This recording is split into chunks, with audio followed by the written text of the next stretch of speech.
Assalamualaikum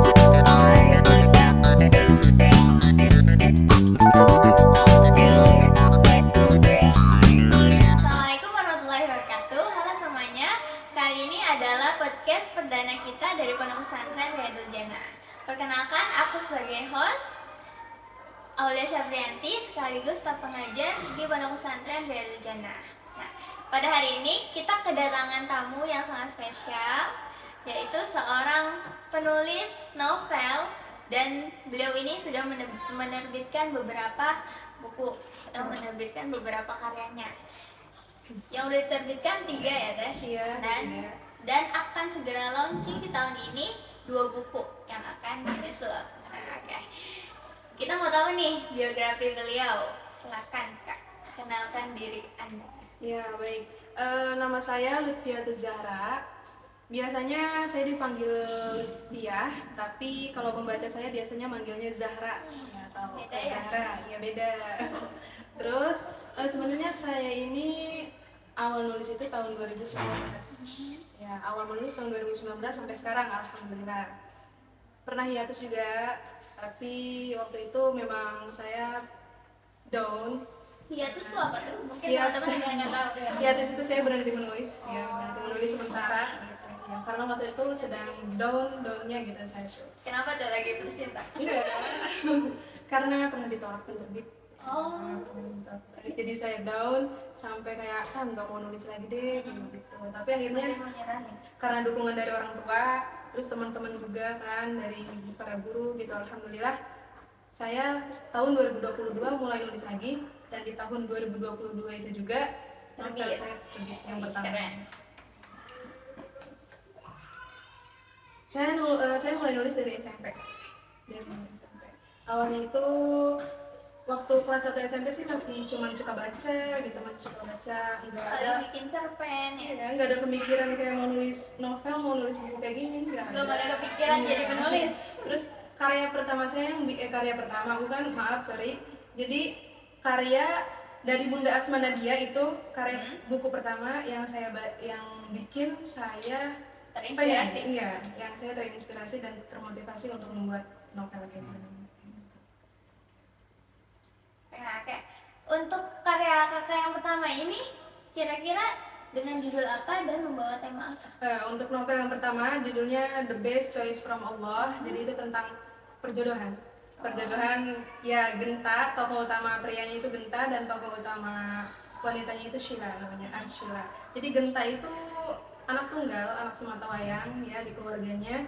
Terus bundanya itu pengen Genta itu menikah dengan wanita pilihan bundanya itu. Tapi Genta itu menolak karena Genta udah punya kekasih. Oke, aku mau nanya. Sebenarnya Kak Lutfi ini aslinya dulunya santri kan ya? Iya, Nah, santri. oke. Itu apa ya? Kakak pernah dapat kayak apa aja sih yang jadi penghalang waktu itu? Waktu jadi santri kan, karena kan aksesnya Hambatannya. inspiratif banget ya, karena kalau si ini kan juga tadinya santri, dia punya beberapa hambatan-hambatan ya, karena santri itu kan nggak boleh pegang HP, nggak boleh pegang laptop, tapi Kak Lutfi ini hebat banget, dia mampu menyalurkan bakatnya sekaligus hobinya di bidang penulisan. Nah Kak, ada pertanyaan nih buat Kak Lutfi. Yang pertama, gimana sih proses penulisan novel ini dapat menjadi saran yang efektif dalam berdakwah? Pasti kan novel kakak ini kan genrenya tuh Ya, Islami ya, religi. religi. Nah, itu ada aspek apa aja tuh yang menjadi sarana berdakwah kakak? Dan apa aja tantangan khusus untuk menghadapi pesan-pesan agar nyampe ke para pembaca? Oke. Sebenarnya menurut saya menulis novel sebagai sarana yang efektif dalam berdakwah itu memiliki dampak positif yang signifikan ya, yang berpengaruh bagi banyak orang gitu. Terus ada beberapa hal juga yang perlu diperhatikan oleh penulis ketika proses penulisan novel nih, supaya penyampaian pesan dakwahnya itu bisa sampai Nangkep lebih ya, ke sama si pembaca pembaca. lebih efektif lah ya. Nah, yang pertama itu alur cerita yang menarik. Oke. Jadi dengan merancang alur cerita yang menarik nih, penulis itu bisa menarik perhatian pembaca sehingga pembaca juga ikut terlibat di dalam cerita. Nah, dengan Nggak bosan ya, dengan begitu kan menarik minat baca. lebih efektif juga penyampaian dakwahnya, pesan dakwah di dalam ceritanya gitu. Terus yang kedua itu tokoh yang kuat dan relatable. Jadi itu kayak menciptakan tokoh utama, apalagi tokoh utama ini emang yang paling inilah ya, menciptakan tokoh utama yang kuat dan mudah atau bisa dirasakan oleh pembaca itu juga salah satu sarana yang bisa membuat dakwah itu, pesan-pesan dakwah itu bisa lebih efektif tersampaikan kepada pembaca. Terus ada lagi dialog yang autentik. Jadi dialog yang sesuai dengan konteks cerita supaya enggak didaktik, supaya tidak didaktik gitu. Didaktik itu tidak, penulis terkesan tidak menggurui pembaca dan pembaca pun tidak terkesan digurui oleh penulis. Iya teman-teman, didaktik itu artinya seperti itu. Kita dapat ilmu baru. Terus ada lagi yang perlu diperhatikan, latar atau lingkungan di dalam cerita. Biasanya kalau pernah nemu nggak cerita yang latar atau lingkungannya itu di pondok pesantren, di sekolah-sekolah agama, pasti kayak gus kan, nah kayak gitu. Nah itu penyampaian, kalau misalkan kita pakai lingkungan atau latar tempat dalam ceritanya pondok pesantren, insya Allah pesan yang bisa dipakai, bisa disampaikan kepada pembaca itu bisa lebih efektif. Pokoknya antara tokoh, karakter, dan tempat dan latar belakangnya itu harus nyatu ya. Betul sekali. Terus tantangan ya, tadi tantangan.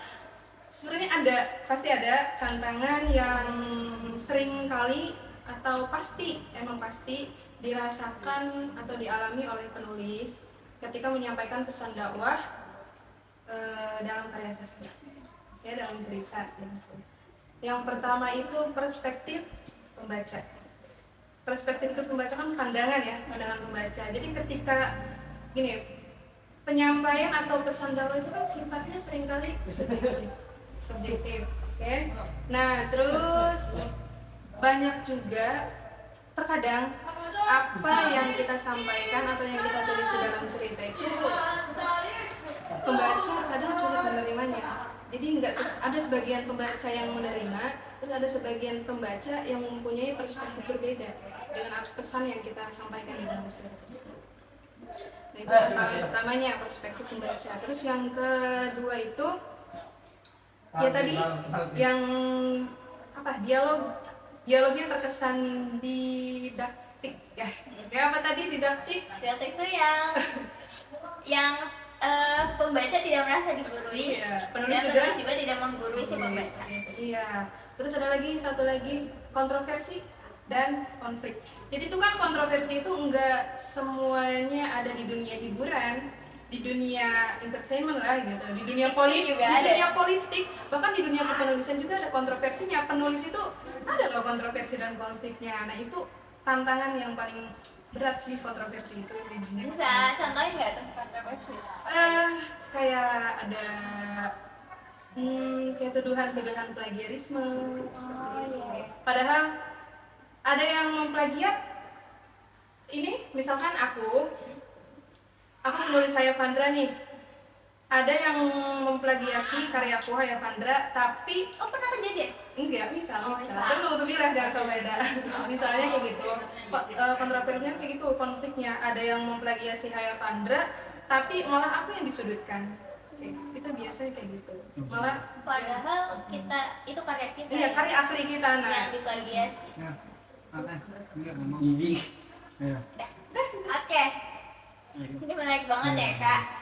Cuma aku mau tanya, tadi kan kakak buat novel yang genrenya itu Islami atau religi. Ada nggak sih kakak punya pembaca setia, tapi dia tuh yang non muslim gitu? Ada nggak? Ada. Ada. Iya. Bahkan yang di luar dari dunia pesantren juga menyukai karya-karya kakak. Iya, benar.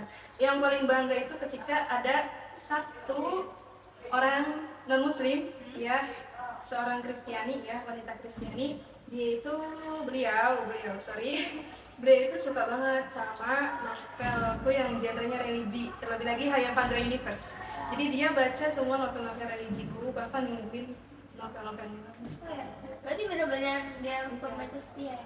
Terus aku pernah nanya kan, juga pernah bilang maaf kalau misalkan ada apa ya, atau dialog atau yang menyinggung dari agama dia. agama Kristen gitu. Terus dia bilang enggak ada, karena dia suka sama anak.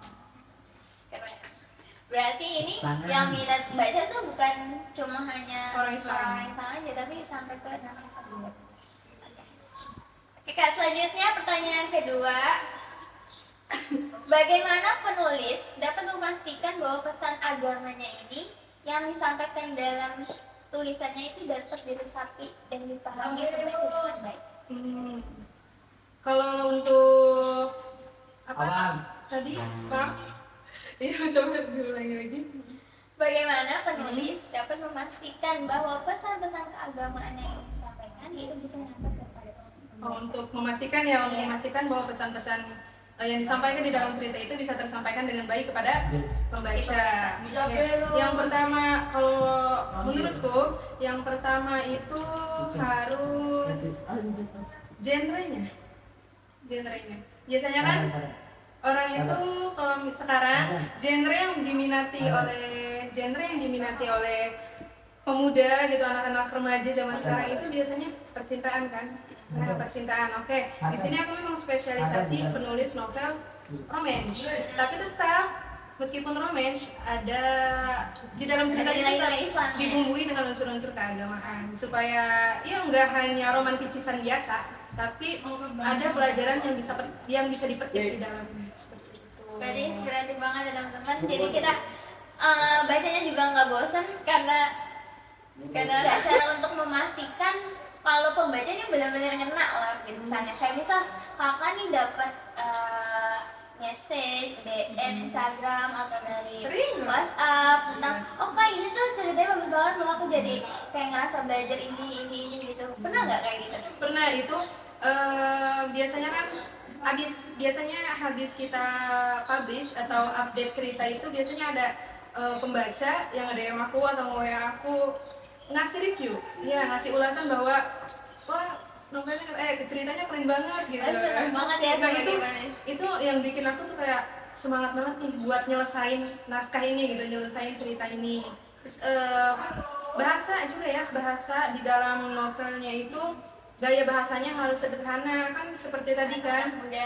Iya. Kan mau bahasa yang belibet gitu. Terus apalagi kan punya pembaca non muslim juga, di mana dia juga harus kita juga harus bahasanya supaya bisa dimengerti dan dicerna oleh klien. Oke, pertanyaan yang ketiga. Apakah ada strategi khusus dalam menuliskan karakter cerita dalam novel religi untuk menciptakan dampak yang mendalam bagi para pembaca, terutama dalam membangun pemahaman spiritual? Nah, itu gimana, Kak? Menciptakan karakter ya, supaya bisa mendalam bagi pembaca kan? Betul. Yang pertama itu kalau aku itu tokohnya yang dekat dengan Tuhan, dekat dengan Allah Subhanahu Wa Taala gitu. Jadi kayak misalkan aku contohin Avandra Ibrahim Gardana di novelku yang Hai Avandra.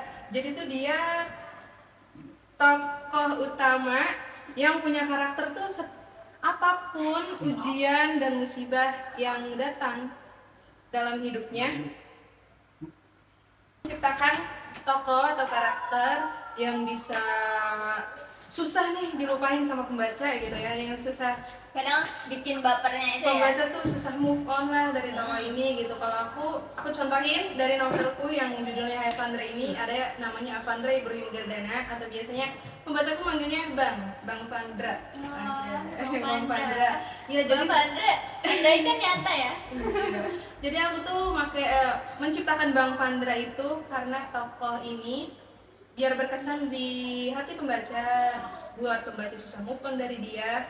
Itu karena dia tokoh yang punya hubungan dekat dengan Allah Subhanahu Wa Taala. Jadi setiap apapun cobaan yang datang dalam hidupnya, dia dilema, gelisah atau ditimpa musibah sekalipun, dia pasti akan merenung dan meminta petunjuk hanya kepada Allah Subhanahu Wa Taala. kadang nilai-nilai spiritual itu yang bisa langsung ngena dan langsung terpraktek ya sama si pembacanya. Makanya pada jatuh cinta sama Bang Pandra. Andai Bang Pandranya nyata ya, dia bisa nonton ini. Oke. Nah oke, kira-kira Kak, untuk menciptakan karakter ini, Kakak biasanya pernah nggak sih ngambil dari seseorang gitu, yang benar-benar nyata gitu di kehidupan Kak Zahra ini? Enggak ada. Harus jujur dong. Enggak Oh, nggak ada. Enggak ada. Jadi emang dari imajinasi aja sendiri, dan emang itu gambaran Gambaran calon calon masa depan.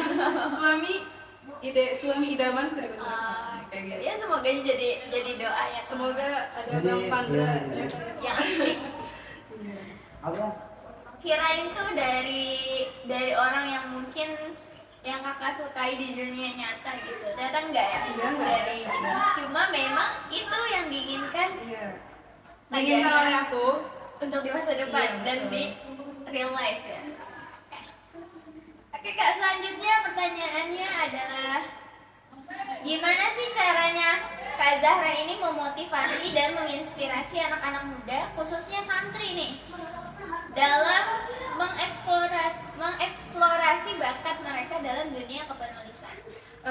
Ya, untuk memotivasi dan menginspirasi para santri, ya anak-anak muda, khususnya buat santri ya, Ya. supaya jadi untuk memotivasi dan menginspirasi anak muda, khususnya para santri, agar bisa mengeksplorasi karya mereka, cerita-cerita yang mereka buat, tulisan yang mereka buat dengan baik.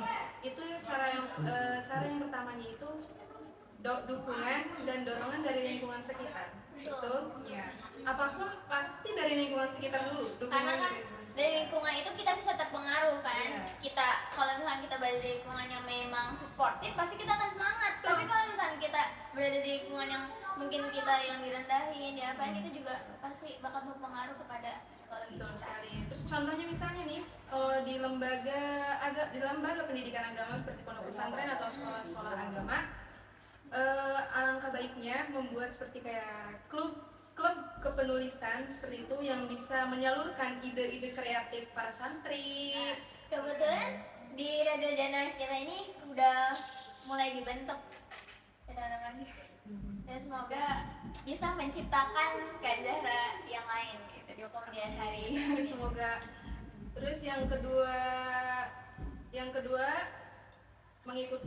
ajak mereka mengikuti kompetisi menulis atau lomba-lomba menulis. Nah, dari situ kan mereka bisa bisa disalurkan melalui kompetisi atau event-event menulis itu dengan baik kan. Iya, mereka bisa mengeksplorasi karya-karya mereka dalam kompetisi itu dengan baik.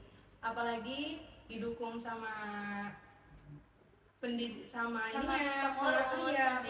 sama teman-temannya juga, gitu, sama guru-gurunya. Nah, itu justru membuat mereka semakin semangat gitu. Bahwa mereka tuh usahanya tuh dihargai gitu loh.